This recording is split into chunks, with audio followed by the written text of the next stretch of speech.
스마트머니의 선택입니다. 오늘 김종유 애널리스트님 모셨습니다. 안녕하세요. 네, 안녕하십니까? 네, 먼저 앞서 말씀드린 것처럼 코스피 지수가 오늘은 좀 1% 가까이 좀 상승한 상태입니다. 오늘 장 어떻게 보고 계신가요? 최근의 시장의 움직임은 여전히 좁은 박스권 내에서의 움직임이지만 외국인 선물 움직임에 따라서 굉장히 급하게 움직이고 있습니다.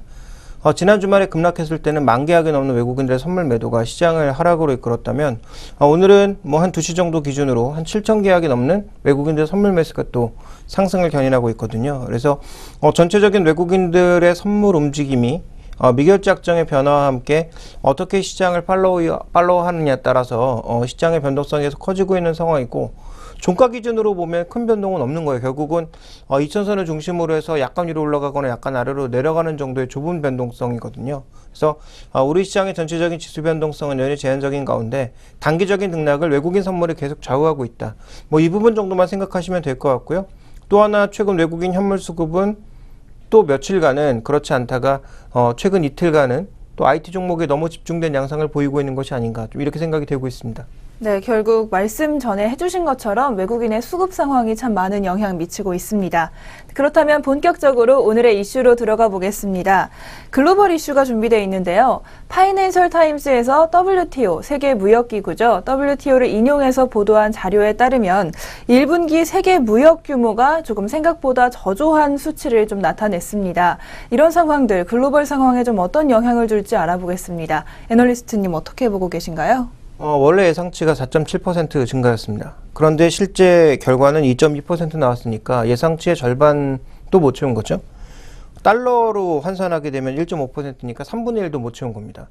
그러니까 좀 심각한 그런 1분기의 둔화였다라고 보여집니다. 그래서 어차피 지나간 결과물을 뭐 이렇게 중요하게 보느냐, 그렇게 얘기할 수 있는데요. 중요한 건 뭐냐면, 항상 그렇지만 연초 예상 뻥튀기 해놓고 연말에 가서 연말이나 이렇게 그 중반 넘어가게 되면 하반기 가면 항상 수정하는 그런 흐름들을 벌써 몇 년째 반복해오고 있는데, 올해도 똑같다라는 거죠. 결국은 1분기에 이렇게 죽을 썼기 때문에 연간 전망은 수정될 수밖에 없다라는 점을 주목해 볼 필요가 있을 것 같고요. 원인으로서는 유럽과 아시아 부진, 또 미국의 부진, 미국의 혹한 이런 것들이 겹치면서 결국 부정적인 그런 결과물을 낳았다라고 평가하고 있는 건데, 실제적으로 여러 군데의 평가를 모두 보더라도 이번에 좀 부진한 것은 맞습니다. 네덜란드의 경제정책연구소도 전분기 비 0.8%의 감소였다. OECD는 G7과 브릭스 국가만 따로 추출해내니까 2.8%, 2.6%나 감소한 모습이었다. 그래서 올해 경제성장률은 잘해봐야 3.6%, 무역 증가율은 4% 정도에 불과할 거다라고 보고 있는데요. 이게 왜 중요하냐? 한국은 지금 일본과 마찬가지로 제조업이 중심이고 여전히, 그다음에 수출로 먹고 사는 나라 아니겠습니까? 아무리 해외로 진출한 기업들이 많고 내수가 과거 대비해서 커졌다라고는 하나, 여전히 한국은 제조업과 수출이 가장 중요합니다. 그러면 뭐가 중요할까요? 결국 물동량이 중요하거든요. 물동량과 함께 수출의 총량 자체가 증가하는 것이 중요한데, 올해도 4% 정도밖에 증가하지 않는다면 결국은 올해 하반기에 굉장히 좋게 보고 있는 경제 전망도 부진한 내수와 함께 좀 수정돼야 되는 것이 아닌가. 그렇다면 여러 번 언급드렸지만 글로벌적인 입장에서 봤을 때 과연 한국이 그렇게 매력적이냐에 대해서는 우리가 다시 한번 고민해 볼 필요가 있을 것 같고요. 그런 관점에서 외국인들이 우리 시장을 적극적으로 사면서 지수를 레벨업 시켜줄 것이다, 유동성 장세가 벌어질 것이다 라는 현재 전망 자체에 대해서는 저는 여전히 좀 회의적인 시각을 가지고 있습니다. 다만 1, 2분기를 지나가면서 약간의 변화가 나타나고 있는 것은 있는데요. 준비된 그림을 보시면 한국의 수출입 변화율 2012년 이후로 큰 변화 없이 계속 정체되고 있죠. 그 이후로 우리 지수도 2000선 내외에서 정체되고 있는 상황인데요. 결국은 이게 10%까지는 아니더라도 10% 이상 정도 증가하는 모습을 보여야 우리 시장의 레벨업이 가능한데, 현재 지금 이게 쉽지 않다라는 거죠. 다만 5월까지 전반적으로 부진했던 수출입 지표들 대부분 전년 대비해서 감소세 혹은 비슷한 양상을 보이다가, 수출은 6월 20일까지 5.9% 작년 대비해서 늘었고요. 수입은 무려 10.9% 늘었습니다. 이 부분은 어찌 보면 유가의 상승세 이런 것들에 기인한 것, 그리고 여전히 우리 시장에서 고가 사치제의 소비가 많이 되고 있다는 것에 의한 부분도 있겠지만, 전체적으로 어쨌든 수출입이 살아나고 있다는 것 자체는 긍정적인 이슈예요. 거기다가 지금 뭐 중국이 미니 부양책으로 약간 붐업이 되고 있다라는 부분, 미국 경기가 나쁘지 않다라는 부분, 이런 부분 고려해 봤을 때 하반기에는 조금은 개선은 된다. 그래서 하반기 개선 여부는 긍정적으로 보여지나 중요한 것은 연초에 워낙 죽을 썼기 때문에 결국은 전체 한 해의 전망은 다운시킬 수밖에 없다라는 점도 주목해 보실 필요가 있습니다. 네, 세계무역기구가 발표한 세계무역 수치가 조금 예상보다 많이 부진한 가운데 우리나라는 하반기에는 조금 회복 예상되지만 전반적으로는 그렇게 좋지는 않은 상황인 것 같습니다. 그렇다면 우리나라의 좀 자세한 수출입 동향을 알아보면 좋을 것 같은데요. 한국 수출, 정말 우리나라 수출이 중요한 국가인데 우리나라 수출에 좀 변화하는 모습들이 있나요? 중요한 걸 한 3가지 정도 찝어봐야 될 것 같은데요. 먼저 중국과 관련돼서는 기대감을 좀 많이 줄여야 될 것 같습니다. 준비된 그림을 보시면 지금 올해 5월까지 2014년도의 전반적인 수출 증가율은 제로에 가깝습니다. 그러니까 중국과 관련된 수출이 그동안은 항상 증가해 왔다가 이제 더 이상 증가하지 않는 수준에 달했다라는 거죠. 그러니까 현상 유지.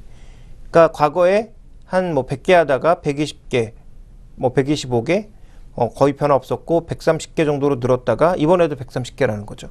그러니까 지금 뚜렷하게 빠르게 증가해 오다가 이제는 증가가 거의 없이 정체 상황에 머물러 있다라고 봐야 될 것 같은데, 이것과 관련돼서 어떤 지표들이 변했느냐를 보니까 중국의 고정자산 투자가 최근에 꾸준하게 감소하고 있는 흐름입니다. 그러니까 우리가 중국에 중간재 같은 것들 많이 팔았죠.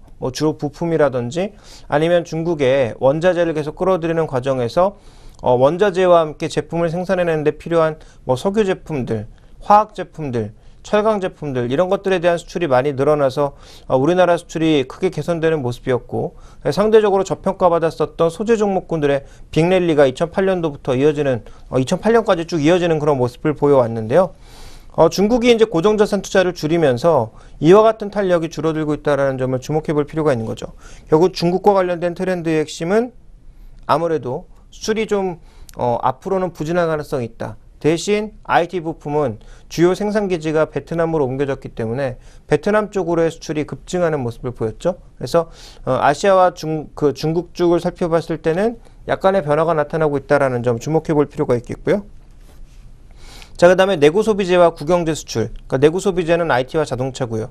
국영재는 소재 산업재 쪽입니다. 근데 최근의 경향을 보시면 IT와 자동차는 여전히 증가는 하고 있지만 트렌드 자체는 조금 가라앉는 트렌드고요. 그 다음에 올드 이코노미, 즉 국영재 관련 종목군들은 여전히 바닥권입니다만 바닥권에서 약간은 살아나는 모습을 보여주고 있습니다. 그럼 무슨 얘기가 하고 싶은 거냐? IT와 자동차 수출이 여전히 잘 되고 있으나 이들의 이제 상승 모멘텀이 줄어들고 있다는 얘기고요. 그 다음에 올드 이코노미, 즉 국영재 관련 종목군들은 살아나고 있다. 근데 이 국영재가 대부분 소재 산업재인데 이게 중국이 안 좋은데 어디다 그럼 수출을 하고 있는 거냐? 유럽 같은 국가에 수출하고 있다는 거죠. 그러니까 유럽 경기가 조금 살아나면서 이런 국가들에서 일부 한국 제품들 싼 가격에 사가고 있다라고 봐야 될 것 같습니다. 물론 최근에 다시 그 유로화가 약세를 보이고 원화가 강세를 보이면서 수출 물량 자체는 조금 줄어들 가능성도 배제할 수는 없겠습니다만, 어쨌든 중국으로 안 나가니까 결국은 이 물량을 중동이라든지 유럽이라든지 이런 쪽으로 돌렸다라는 거죠. 그런데 이제 미국이나 유럽 쪽에서 원화와 관련된 가격 경쟁력이 시달리면서 오히려 IT 제품과 그 다음에 자동차들은 판매가 주춤하고 있다는 겁니다. 그러니까 상승 탄력이 꺾이진 않았는데 상승 각도가 많이 줄어들고 있다. 그러니까 예전에 이렇게 판매량이 늘어났다면 지금은 늘어나는 각도가 점점 옆으로 눕고 있는 거죠. 이러다가 언제 꺾일지는 좀 지켜봐야 될 것 같고요. 휴대폰은 이미 정체에 빠졌다라는 것은 다 아는 사실일 것 같고요. 그래서 일평균 수출액도 보면 분명히 국영재 쪽은 일평균 금액 기준으로도 조금씩 늘고 있는데 IT와 자동차는 정체되고 있는 양상을 봤을 때 이와 관련된 트렌드, 즉 국영재 관련 종목군들의 유럽향 수출이 늘면서 조금 개선된 부분이 있다는 거 중요한 부분이고요. 이미 언급을 드렸습니다만 우리나라의 지금 수출액을 환율 기준으로 봤을 때 조금 다른 흐름이 나타나고 있는데요. 달러 기준으로 보면 늘었는데 원화 기준으로 보면 줄었습니다. 그러니까 우리는 항상 달러를 벌어와서 원화로 바꿔야 되는 입장을 생각해 본다면 우리 입장에서 그렇게 좋은 게 아니죠. 그러니까 원화 기준으로는 오히려 수출액이 줄었다라는 것이고요. 이게 이제 전체적인 아시아 주요 수출국들의 트렌드입니다. 일본도 많이 줄었고요. 대만도 줄고 있고. 근데 한국은 마이너스로 돌았습니다. 그러니까 한국만큼 빠르게 줄어든 데가 없다라는 거죠. 그러니까 각국의 통화를 기준으로 했을 때 최근 수출 증가율 흐름을 살펴보게 되면 한국만 마이너스로 빠져들었다. 물론 6월 달과 하반기에 조금 개선될 것으로 보여지고 있으나 선진국 경기가 정말 뭐 펌프질할 정도로 빠른 속도로 올라가지 않는다면 올라가는 속도도 완만할 가능성이 있다라는 거죠. 그렇다면 지금 특별한 우리 시장의 유동성 공급 없이 과연 우리 시장이 다시 2100선을 넘고 2200선을 넘어서 사상 최고가, 올해 대부분의 증권사들 예측치인 뭐 2300선을 빠르게 갈 수 있을지에 대해서는 우리가 좀 더 확인이 필요하지 않나라고 저는 보고 있고요. 그런 관점에서 이 세 가지 트렌드, 가격 경쟁력의 탄력 둔화, 그다음에 중국으로의 물량 변화, 그다음에 국영제와 IT, 내구 소비재 쪽의 전반적인 산업 변화, 이런 여러 가지 변화들을 우리가 좀 눈여겨서 올 하반기까지 좀 살펴봐야 될 것 같습니다. 네, 지금 세 가지 변화를 말씀해 주셨습니다. 이런 변화들 잘 살펴보면서 투자 전략 짜셔야 할 텐데요. 그렇다면 이 투자 전략에 대한 팁도 한번 좀 여쭤보겠습니다. 앞으로 좀 국내 관심 업종 어떻게 보고 계신가요? 일단 우리가 수출입을 하는 데 있어서 제1의 국가는 미국이 아닌 중국이죠. 그래서 중국의 수출입이 다시 탄력적으로 늘어나는지를 살펴봐야 될 것 같습니다. 최근에 이제 중국 경제 지표가들이 조금 좋아지면서 다시 뭐 중국, 바로 어저께까지만 해도 중국 나빠진다, 뭐 중국 망할 거다 이런 얘기했던 사람들이 다시 뭐 중국향 수출이 늘어나면서 우리가 좋아질 거다라는 그런 얘기를 마치 이 손바닥 뒤집듯이 그렇게 쉽게 얘기를 바꾸고 있습니다. 모르겠습니다. 저는 뭐 그렇게 쉽게 바꿀 만한 그런 내용인 것은 잘 모르겠는데, 어쨌든 우리가 확인해 봐야 될 것은 중국의 수출 그 수입이 늘어나는지 여부도 중요하지만 그것이 한국으로의 수출입이 늘어나는지가 중요하겠죠. 그래서 최근에는 우리 쪽에서는 거의 늘지 않고 있고요. 유럽향 수출과 유럽향 수입이 늘고 있다는 것을 주목해 볼 필요가 있습니다. 그래서 중국의 수출입이 늘어도 실제로 한국으로 향한 수출입이 늘고 있는지를 주목해 볼 필요가 있을 것 같고요. 그 다음에 유럽 쪽은 어차피 경기 안 좋습니다. 하반기에도 뭐 탄력적으로 좋아지진 않을 것 같은데요. 그렇다면 우리 경기를 조금이라도 도움 줄 수 있는 유동성 정책이 추가적으로 더 강화되는지 여부가 일단 중요할 것 같고요. 그 다음에 IT 자동차보단 단기적으로는 여러 번 뭐 이 시간을 통해서 다른 시간을 통해서 언급드렸던 것처럼 소재 관련주나 원자재 관련주들이 미니 랠리 정도는 보일 수 있다.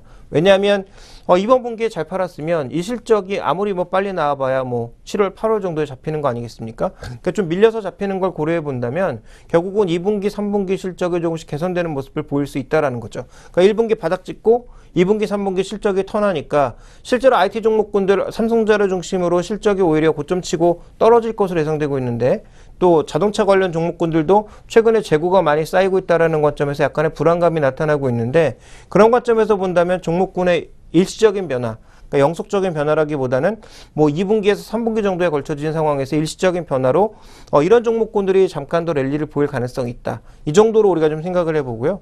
포트폴리오가 IT 자동차로 너무 쏠려 있다면 일부를 조금 떼서 이런 종목군들로 조금 분산해 보는 것은 어떨까라고 생각을 하고 있고요. 그럼 장기적으로 과연 IT 부품이라든지 뭐 내구재 쪽, 그러니까 내구 소비재 쪽은 이제는 더 안 되는 거냐? 이건 뭐 말이 안 되는 거죠. 이게 안 되면 우리나라는 수출 자체가 이제 안 되는 거나 마찬가지니까. 그래서 IT 부품이나 자동차 쪽에 관련된 핵심 종목들, 그다음에 부품 종목군들에 대해서는 여전히 긍정적인 의견을 가져가되, 다시 한번 언급드리지만 너무 그쪽으로만 몰았다면 약간의 포트폴리오의 조정 정도는 필요하지 않을까라고 보고 있고요. 또 원자재 관련 종목군들과 가장 중요한 투자 그러니까 이게 우리가 같이 가져가야 되는 어떤 투자의 그 하나의 지표는 저 여러 번 언급드렸다시피 호주 달러가 될 것이다. 그래서 호주 달러가 여전히 강세를 유지하고 있고 현재 분위기가 조금 더 유지되는 그런 상황이라면 아마 원자재 관련주들의 전반적인 흐름이 잠시 좀 개선될 가능성은 있다. 그렇지만 중장기적으로는 여전히 뭐 이들 종목의 업황 개선 가능성은 제한적이다라고 봐야 될 것 같습니다. 네, 지금 굉장히 많은 팁 주셨습니다. 하반기 중국 수출입 굉장히 중요하다. 그리고 소재와 원자재는 호주 달러 좀 주목해 보시라. 이외에도 많은 팁 드렸는데요. 꼭 잘 기억해 주시고 투자에 좀 활용 잘 하시기 바랍니다. 잠시 후 두 번째 이슈 시작하겠습니다.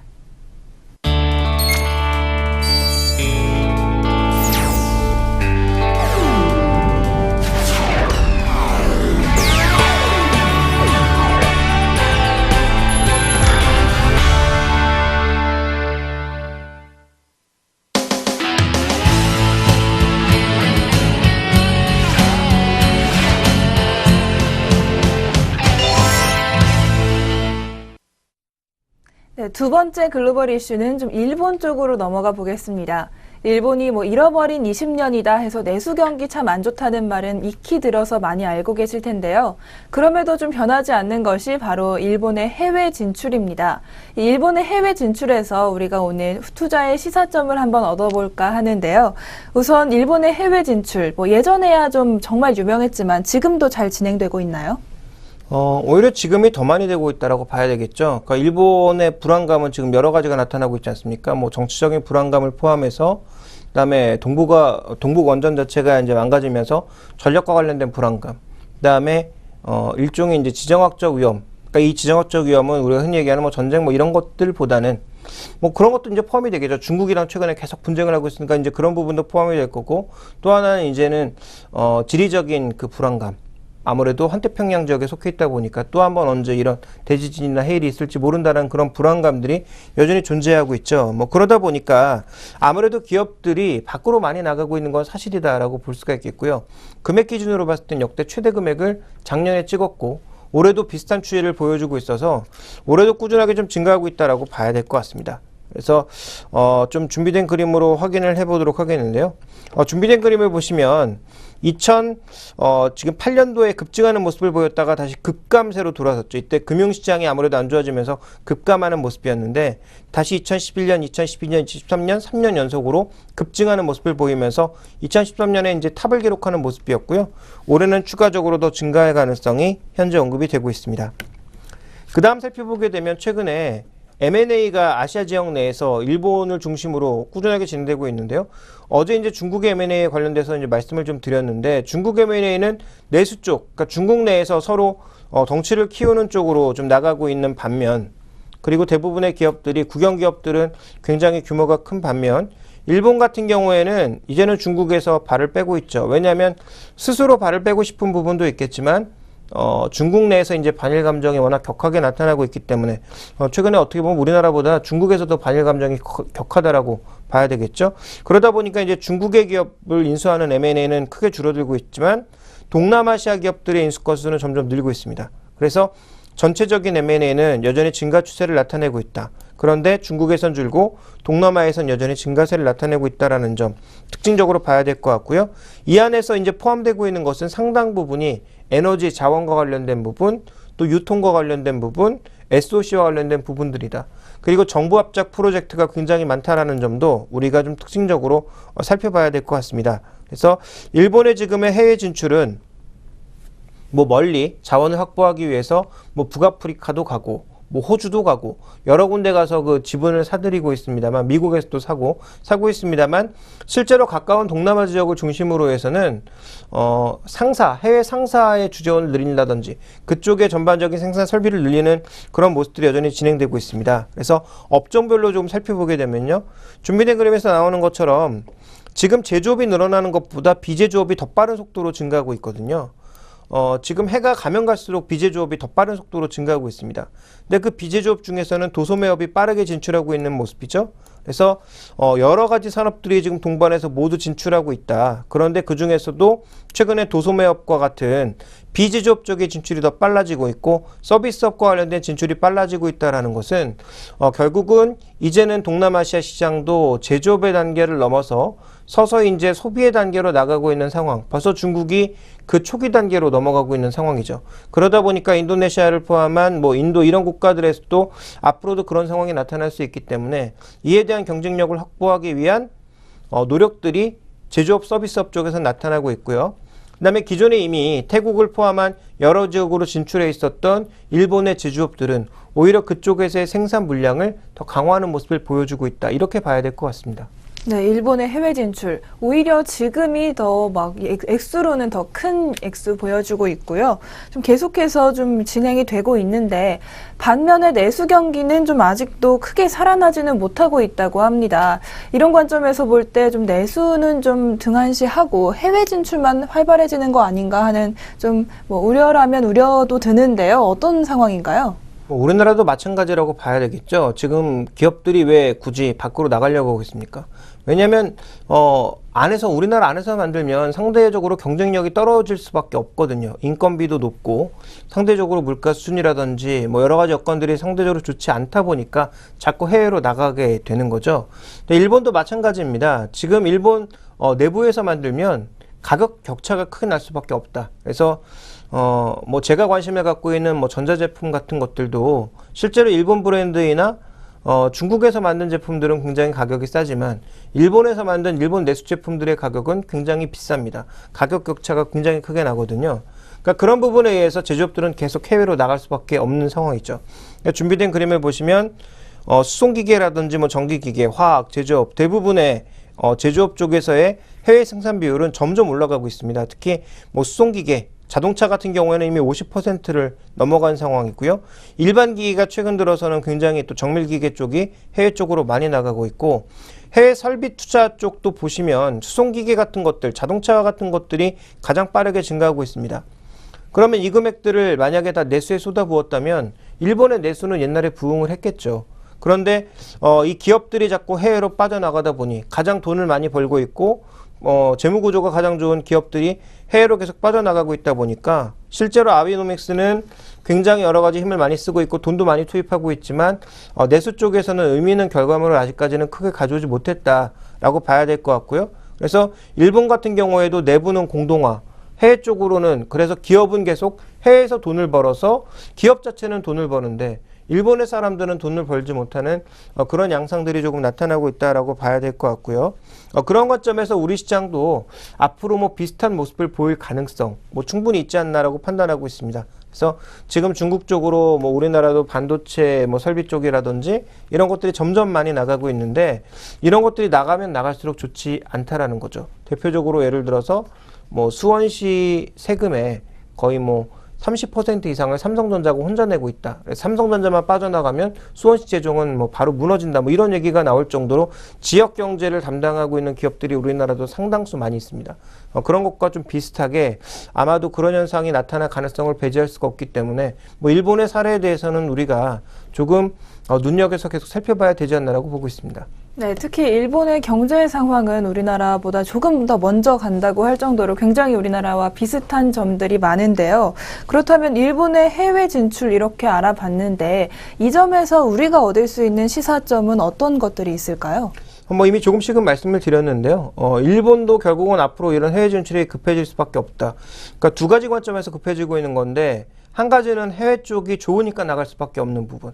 예를 들어서 일본도 우리나라처럼 원자재가 없지 않습니까? 그러니까 원자재를 확보하기 위한 그런 노력에서 해외 진출을 가속화하고 있고 아무래도 일본 내수보단 지금 당장 경제가 성장하고 있는 동남아시아의 그 이머징 국가들 이런 국가들에 투자하는 게 돈을 많이 벌 수 있는 기회가 있기 때문에 자연스럽게 그쪽으로 나가는 부분이 있습니다. 두 번째로는 내부 경쟁력이 약화돼서 나가는 것들인데요. 임금이라든지 아니면 물가라든지 이런 것들의 격차로 인해서 자국 내에서 생산하는 것보다는 해외 생산 자체가 좋기 때문에 나가는 기업들이 많아진 거죠. 근데 한국도 지금 거의 비슷한 관점이다.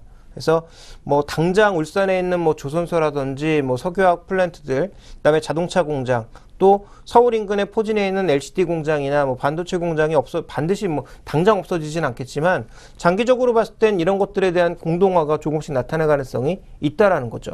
그러니까 그와 관련된 부담감을 우리도 충분히 느껴야 될 것 같고 그런 관점에서 본다면 상대적으로 내수 경기를 부양할 만한 다른 그런 여러 가지 정책들이 필요한데 그런 것들을 제대로 만들어내지 못할 경우에는 한국도 내수 경제의 상대적인 부진은 앞으로 이어질 가능성이 있다. 왜냐하면 그동안 우리가 소비했던 대부분이 다 부동산으로 인한 것이거나 아니면 제조업의 그 발전으로 이룩된 소득이었거든요. 근데 제조업 경쟁력이 상대적으로 약해지고 제조업들이 자꾸 외부로 빠져나가게 된다면 그와 관련된 내수는 상대적으로 좀 부진할 수밖에 없습니다. 그 부분을 일단 좀 살펴봐야 될 것 같고요. 그러니까 그런 관점에서 지금 해외 진출을 하던 국내에 있던 우리가 살펴봐야 될 건 글로벌 경쟁력을 확실히 갖고 있는 그런 기업들이 여전히 우리가 좀 주목해봐야 된다라고 보고 있고요. 그 다음에 일본과 마찬가지로 일본도 지금 에너지 주권을 확립하기 위해서 노력을 하고 있죠. 그래서 뭐 어디까지나 설에 불과합니다만 일본이 계속 그렇게 독도를 요구하고 있는 것도 실제로 독도를 요구하는 게 아니라 그 밑에 묻혀있는 하이드레이트 가스를 파내기 위한 것이다라는 그런 얘기가 뭐 절반 진실, 뭐 절반 뭐 이게 농담인 것처럼 퍼지고 있는 것도 뭐 다 아실 텐데요. 그런 관점에서 놓고 봤을 때 우리도 에너지와 관련된 해외 진출을 가속화하고 있는 기업들에 대해서 관심을 가질 수밖에 없다라는 거죠. 그러니까 일본의 사례를 우리가 배우는 것도 중요하나 그것이 어떤 시사점을 가지고 있는지를 살펴본다면 제가 좀 말씀드리고 싶은 기업들은 결국은 해외 쪽의 진출을 통해서 의미 있는 흐름들을 얻어내고 있는 삼성전자 그룹 계열과 그다음에 현대차 그룹 계열 종목군들을 살펴볼 필요가 있겠다. 근데 앞으로 해외 진출을 점점 많이 하니까 해외 진출을 많이 하면 할수록 수혜를 얻는 기업이 뭐냐? 현대차 그룹 내에서는 현대글로비스와 현대미아 같은 종목이 될 것 같고요. 그다음에 삼성전자 같은 경우에는 지금 중국에다 반도체 공장을 계속 짓고 있고 중국의 시안 지역에서는 앞으로 더 와라. 더 와도 삼성전자에게 여러 가지 혜택을 주겠다라는 그런 입장이기 때문에 또 최근에 이제 중국이 받아들이고 있는 대부분의 기업들이 핵심 IT 기업들이거든요. 뭐 델이라든지 휴레패커드라든지 이런 기업들이 최근에 중국으로 계속 들어가고 있습니다. 왜냐하면 중국의 이제 공인들 그 공장에 다닐 수 있는 사람들의 전반적인 이 생산 능력들이 과거 대비해서 많이 올라갔기 때문이죠. 그래서 이제 삼성전자 같은 경우에도 반도체 장비주라든지 그다음에 삼성전자 관련된 여러 가지 제품을 생산해내고 있는 삼성전기 같은 기업들이 수혜를 받을 수밖에 없다라고 보고 있고요.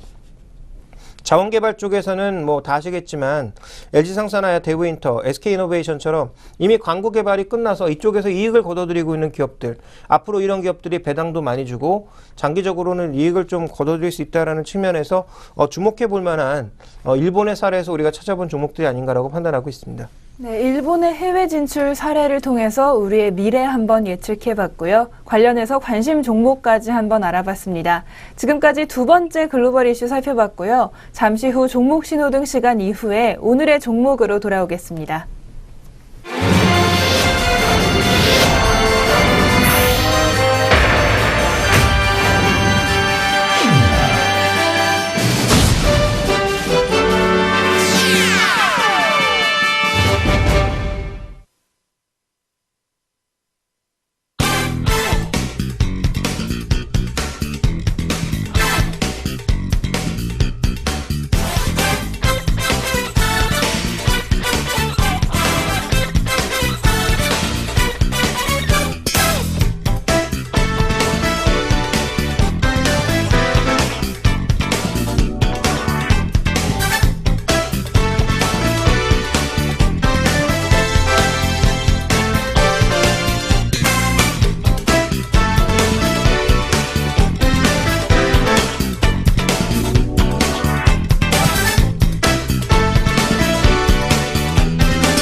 동방박사의 종목 신호등 시간입니다. 여러분, 종목에 대한 고민 있으시다면 리침의 홈페이지에 고민 올려주시기 바랍니다. 그럼 바로 이 시간에 동방박사 최병훈 전문가님께서 종목에 대한 상담과 함께 신호등을 켜주실 겁니다. 동방박사 최병훈 전문가님 모시겠습니다. 안녕하세요. 네, 안녕하십니까. 동방박사 최병훈 전문가입니다. 네, 오늘도 세 종목 질문을 드리겠습니다. 먼저 첫 번째 종목, 시청자분께서 올려주신 종목은 SM입니다.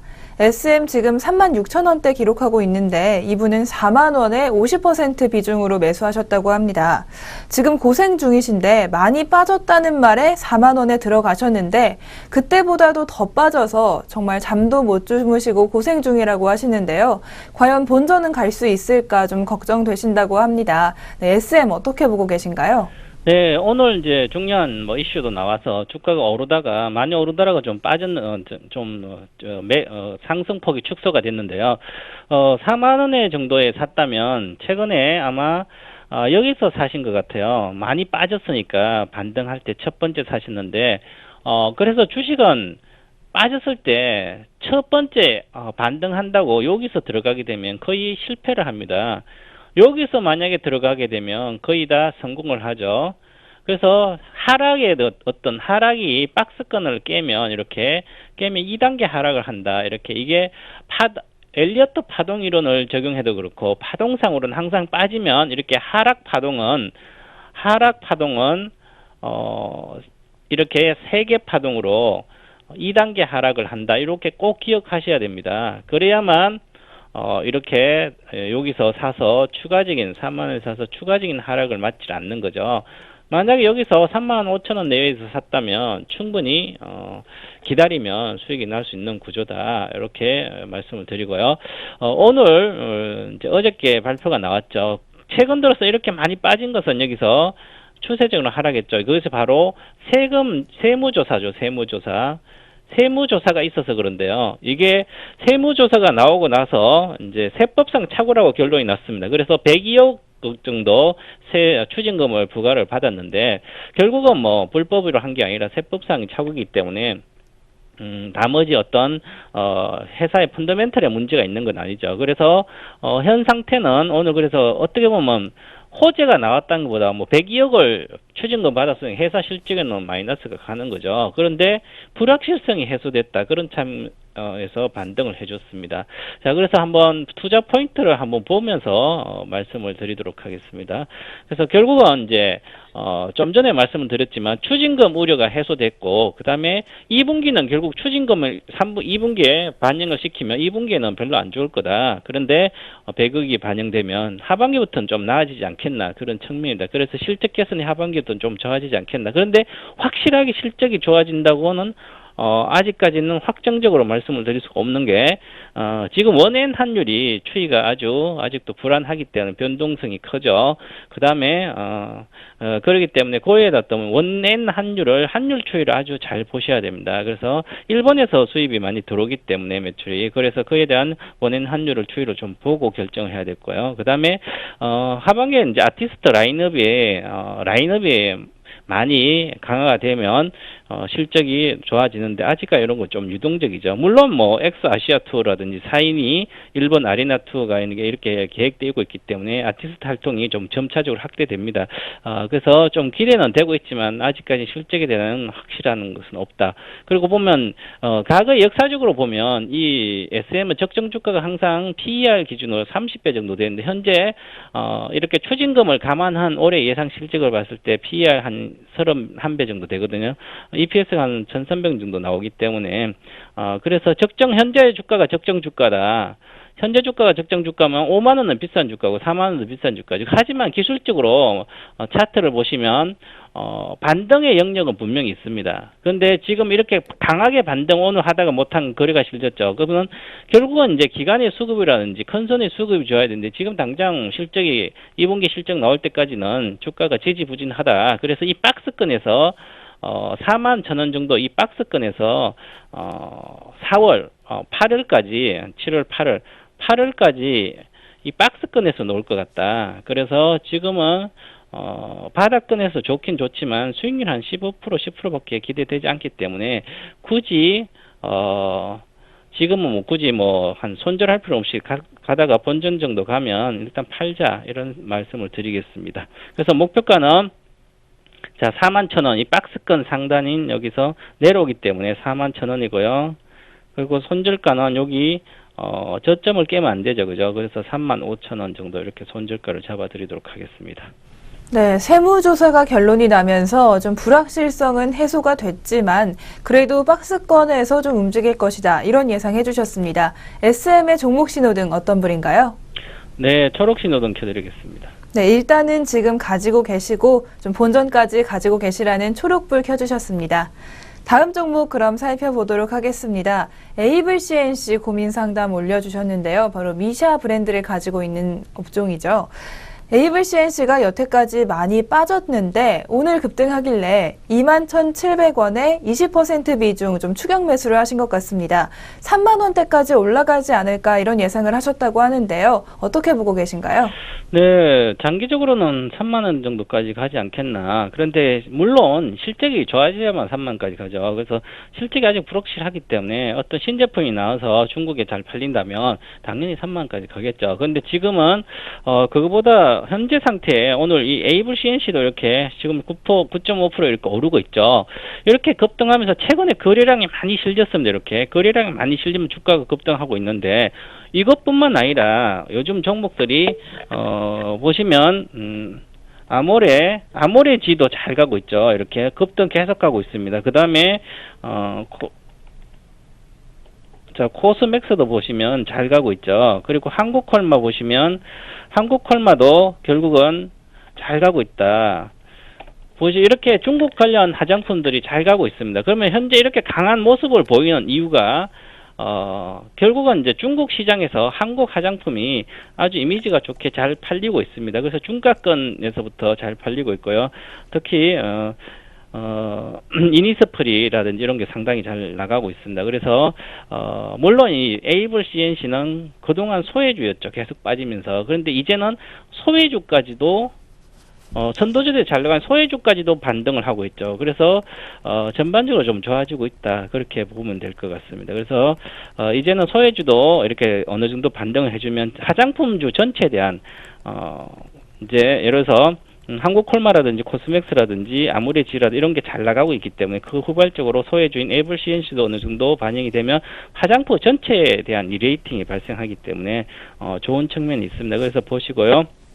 지금은 이제 오늘 잘 사신 것 같습니다. 잘 샀으니까 잘 들고 가시고 그 다음에 이제 투자 포인트를 한번 보게 되면 결국은 실적이 좋아질까 이런 거 한번 체크를 해봐야 되겠죠. 그래서 2분기에 세월호 영향이 있어서 이제 화장품 이런 거 잘 안 팔릴 줄 알았는데 영향은 미미합니다. 매출에 크게 영향이 없고요. 오히려 작년 대비해서 2분기 실적이 매출이 한 10% 정도 성장이 된다.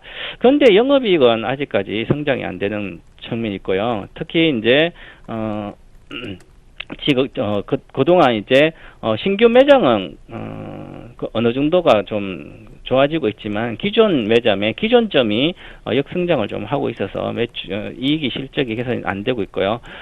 그 다음에 히트 상품이 지금 부재가 돼 있죠. 히트 상품이 없기 때문에 경쟁력이 뭐 이니시프리라든지 이렇게 잘 나오고 경쟁력이 약화돼 있고 오히려 중국 내에서 중국 로컬 업체랑 경쟁이 하는 게 아니라 우리나라 업체인 이니스프리 이런 거하고 경쟁하기 때문에 이니스프리 오히려 약진하기 때문에 오히려 이 미샤라든지 이런 것은 잘 안 나가고 있죠. 그래서 그런 몸은 좀 경쟁력 저하 우려는 있다. 그런데 어느 정도 이제 다시 히트 상품이 나오면 좀 잘 갈 걸 보이고 대신에 좀 나아지고 있다. 그런 측면입니다. 자, 그리고 2014년도에 PER 기준으로 봤을 때 12배고요. 그래서 추세적으로 주가 상승 모멘텀은 좀 제한적이지만 바닥권에서 이제는 좀 관심 있게 봐도 된다. 그렇게 보이고 목표가는 25,500원 정도 잡아드리겠습니다. 그래서 25,500원 잡아드리고요. 목표가.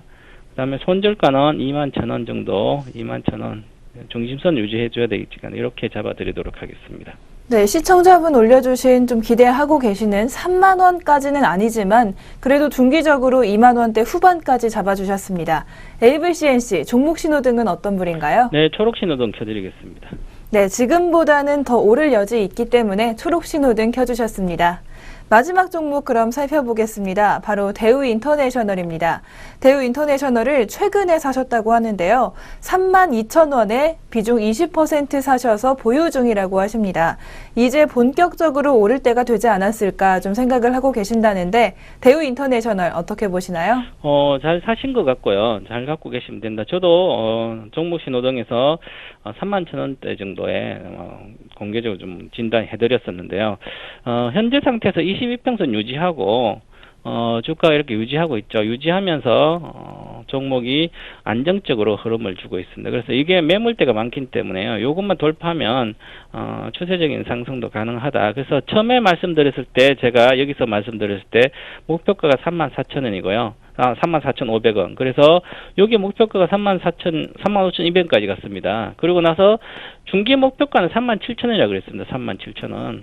그래서 이제는 이제 37,000원까지 보고 들어가시면 될 것 같고, 전반적으로 이렇게 좋아지는 것은 한번 투자 포인트를 보게 되면 결국은 미얀마 가스전이 수익 기억을 본격화하고 있습니다. 그래서 중국 가스 시대의 개막에 대한 그에 대한 영업이익의 보탬이 아주 되고 있다. 그런 측면이 있고요.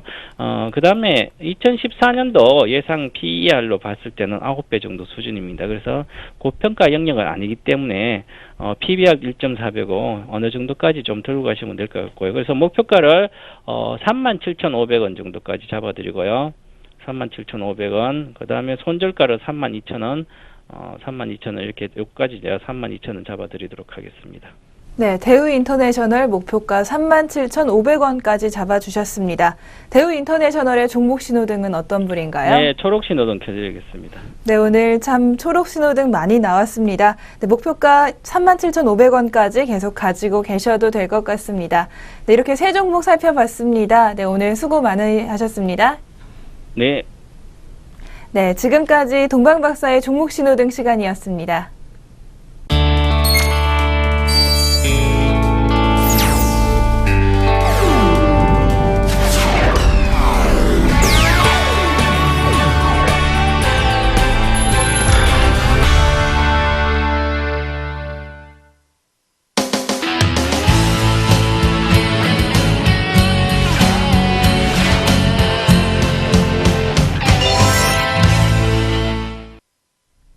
다시 스마트머니의 선택입니다. 오늘의 특징 종목 남아있는데요. 오늘 살펴볼 종목은 바로 아이마켓 코리아입니다. 최근에 주가가 굉장히 잘 상승을 하고 있는데요. 일단 이 주가 상승의 좀 결정적인 이유부터 살펴보겠습니다. 애널리스트님, 이렇게 주가 상승하는 이유 어디에 있다고 보시나요? 일단 뭐 기존 사업이 다 좋습니다. 거기에다가 신규로 추진하고 있는 사업에 대한 성장성을 좀 보고 있는 것 같은데요. 최근에 이제 인수한 그 회사가 안영케어라고 하는 회사인데, 이게 뭐 하는 회사냐면 아이마켓 코리아 자체가 아이마로 그 기업의 이제 소모성 자재를 계속 공급하는 회사 아니겠습니까? 근데 기업의 그 소모성 자재라고 하면 뭐 종류가 얼마나 많을까요? 뭐 볼펜부터 포함해서 뭐 굉장히 그런 다양한 제품들. 그래서 지금 제가 있는 뭐 이 옆 사무실도 가끔 이렇게 여러 소모성 자재들을 채우기 위해서 꽤 큰 게 오는데요. 만약에 그룹에서 쓴다면 얼마나 많은 그런 제품들이 올까요? 그러니까 이런 걸 납품하는 아이마켓 코리아에서 최근에 인수한 안영케어라고 하는 회사는 세브란스 병원에 이런 여러 가지 소모성 자재를 공급하는 회사입니다. 거기에다가 이제 약 같은 거를 납품하는 회사라고 봐야 되겠죠. 근데 이게 원래 과거에는 제중상상가 뭐 그렇게 해가지고 이 그 세브란스 계열에서 운영하는 거였는데, 이게 이제 법상으로 안 되니까 결국 판 거죠. 그래서 아이마켓 코리아가 인수를 했는데 이 시장이 의외로 작지가 않습니다. 준비된 그림을 보시면 지금 의약품 관련한 전체적인 유통 시장만 19조가 넘고요. 그다음에 의료용품, 그다음에 여러 가지 의료 장비까지 포함하면 총 24조 원 정도의 금액이 잡힙니다. 그게 이제 이거 2012년 기준이거든요. 그러니까 지금은 더 커졌다라고 봐야 되겠죠. 그러면 앞으로 이제 뭐 스마트 헬스케어라든지 이런 여러 다양한 서비스들이 나올 텐데, 이와 관련돼서 안영케어를 중심으로 해서 사업을 수평적으로, 수직적으로 확장해 나가는 거죠. 그러니까 이 수평적인 확장은 다른 회사를 인수해 버리는 것이고요. 수직적인 확장은 영역을 넓혀가는 거죠. 그러니까 품목을 넓혀가는 거라고 보여지는데요. 앞으로 이제 이 회사가 이렇게 할 거다라는 것입니다. 그래서 아이마켓 코리아는 또 안영케어를 중심으로 성장의 한 축을 만들어낼 거다라고 보고 있는데요. 지금 우리나라와 다른 나라 의약품 도매업체 수를 비교해 보시면 뭐 이거 좀 말이 안 됩니다. 영국이나 스페인, 뭐 일본, 그나마 좀 많은 일본이 100개 정도인데 우리나라 의료시장은 훨씬 작은데 1000개, 거의 2000개가 난립하고 있는 수준이거든요. 그러면 우리나라도 자연스럽게 뭐 단숨에 이렇게 되진 않겠지만 중소형업체들이 이제 꾸준히 좀 줄어들 가능성 자체는 언급이 되고 있는 거죠.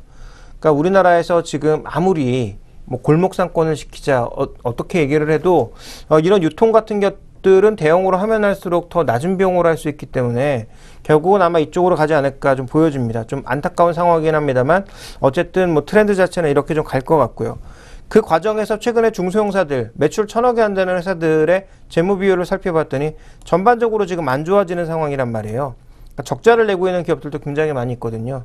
그러니까 거래처는 많은데 적자를 내고 있는 기업들 인수해서 잘 키워놓으면 규모의 경제를 통해서 이익을 낼 수 있거든요. 그래서 그런 관점 M&A는 앞으로 진행될 가능성이 높고요. 실제로 국내 주요 의약품 유통사들의 실적을 봤더니 매출액이 2천억 이상 되는 회사들 중에서도 영업이익 기준으로 봤을 때 큰 이익이 나지 않는 회사가 굉장히 많다. 그러니까 매출이 지금 2,600억인데 영업이익이 20억이다. 그러니까 1% 이익이거든요. 그럼 여기다가 만약에 영업외로 금융비용 얼마 빼고 나면 거의 적자거나 대부분 제로 정도를 기록하는 그런 회사가 많다라는 거죠. 그런데 이 좀 전에 말씀드렸던 안현케어는 매출은 1000억대밖에 안 되지만 꾸준하게 100억 이상의 영업이익을 내는 10% 정도 영업이익률을 유지하는 회사였습니다. 거기다가 이제 중소형업체들을 합쳐서 더 범위를 넓혀 나간다면 충분히 좀 영향이 있지 않을까라고 보고 있는 거고요. 실제로 안현케어를 인수하고 나서 또 1분기 현금성 자산이나 매출 채권 매입 채무를 살펴봤더니 여전히 매입 채무보다 매출 채권이 많고요. 그러니까 받을 돈이 더 많고 줄 돈보다. 그다음에 현금 등가물이나 순현금도 충분하게 가지고 있는 걸 살펴봤을 때 이 기업의 재무 구조는 인수를 했음에도 M&A를 추가적으로 했음에도 불구하고 견조하고 인수한 회사는 앞으로의 성장성이 부각되고 있다라는 그 전체적인 트렌드 하에서 최근에 주가 상승이 계속 이어졌다라고 보시면 될 것 같습니다. 네, 최근 주가 상승의 가장 결정적인 요인, 안현케어를 인수한 것이라고 볼 수가 있었습니다. 그렇다면 이렇게 새롭게 인수한 곳이 좀 좋다면 기존 사업부의 흐름은 어떤지도 좀 짚어봐야 할 것 같은데요. 어떤가요? 아이마켓 코리아가 인터파크로 넘어가면서 가장 걱정한 게 뭐냐면 삼성그룹에서 아이마켓 코리아와 인연을 끊지 않을까였습니다. 그런데 20년간 거래한 회사를 그렇게 쉽게 끊을 수는 없다라는 거죠. 아마 언젠간 줄일 겁니다. 줄이거나 이제 끊거나 둘 중에 하나가 되겠죠. 그런데 20년간 거래한 회사를 당장 끊고 다른 데랑 이렇게 가기가 쉽지 않다. 왜냐하면 삼성이 쓰는 물량을 제대로 공급해 줄 수 있을 만한 큰 업체가 몇 개 없고요. 그 몇 개 있는 업체 중에 지금 뭐 LG 계열사에게 그걸 맡길 수도 없는 거고. 그러다 보니까 지금 주인은 삼성그룹 계열에서 아이마켓 코리아가 인터파크 쪽으로 바뀌었지만 여전히 아이마켓 코리아와 같이 갈 수밖에 없는 거죠. 그러다 보니까 준비된 그림을 보시면요. 삼성그룹 매출 증가와 함께 아이마켓 코리아의 삼성 매출도 동반해서 증가하고 있는 모습이고요. 실제로 늘어나고 있는 것은 중국법인, 삼성의 중국법인 쪽으로의 매출이 늘어나면서 전반적으로 개선되고 있는 그런 모습이 연출이 되고 있고요.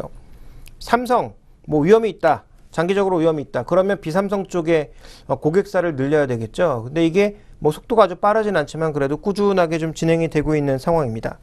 그렇게 본다면 전체적으로 지금 나쁠 게 없는 거죠. 기존 사업부 내에서도 삼성그룹이 여전히 성장하고 있는 가운데 삼성그룹이 비중을 줄일 걸 대비해서 다른 쪽을 계속 키워가고 있고 또 안현케어 인수를 통한 의약품 시장 쪽에서의 추가적인 성장성이 부각되고 있는 상황이다. 좀 이렇게 보니까 전반적으로 좀 좋은 내용만 있습니다. 네, 기존 사업부도 좀 괜찮고 앞으로의 또 새롭게 인수한 안현케어의 성장성도 좀 기대가 되는 상황. 아이마켓 코리아가 참 계속해서 좋을 것 같다는 생각이 드는데요. 그렇다면 앞으로의 투자 전략은 좀 어떻게 가져가면 좋을까요? 이 기업은 유통업으로 보면 조금 답이 안 나올 것 같습니다. 왜냐하면 지금 대부분의 유통업들이 뭐 PER 기준으로 10배 정도의 수준, 뭐 PBR 기준으로는 1배 내외 정도의 수준으로 전부 떨어졌거든요. 근데 이 기업은 지금 PBR 개념으로도, PR 개념으로도 굉장히 높은 수준에서 거래가 되고 있습니다. 저는 MRO 기업은 유통이 아닌 서비스 기업으로 접근을 해야 된다고 보고 있고요. 향후 이 서비스 기업들이 어떤 식으로 더 성장 모습을 만들어 나갈지는 뭐 기업 스스로 만들어내는 것인데 이 기업이 그리고 있는 그림은 그렇게 나쁘지 않다라고 판단합니다. 그렇게 본다면 어느 정도의 투자는 가능하다라고 보고 있는데 다만 언급드렸던 것처럼 유통업종 내에서의 다른 종목과 너무 격차를 크게 벌리고 있는 만큼 성장 속도가 떨어지게 되면 그 밸류에이션 갭도 빠르게 축소된다라는 거죠. 그러니까 그걸 염두에 뒀을 경우에 지금 가격대에서의 추격 매수는 그렇게 쉽지 않을 것 같고요. 조정시 매수 관점, 뭐 낮은 가격에 사셨다면 계속적인 홀딩 관점 정도가 필요하다라고 보고 있고요. 이 종목을 견인하고 있는 것은 누가 뭐래도 외국인입니다. 외국인들의 비중이 줄어들기 시작한다면 뭐 그때는 좀 비중을 줄여야 되지 않을까 이렇게 판단하고 있습니다. 네, 아이마켓 코리아 홀딩 혹은 저가 매수 관점 유지하셨고요. 외국인을 좀 주의하시면서 투자 이어나가셔야 할 것 같습니다. 오늘 스마트머니의 선택 여기까지입니다. 네, 오늘 수고 많으셨습니다. 지금까지 스마트머니의 선택이었습니다.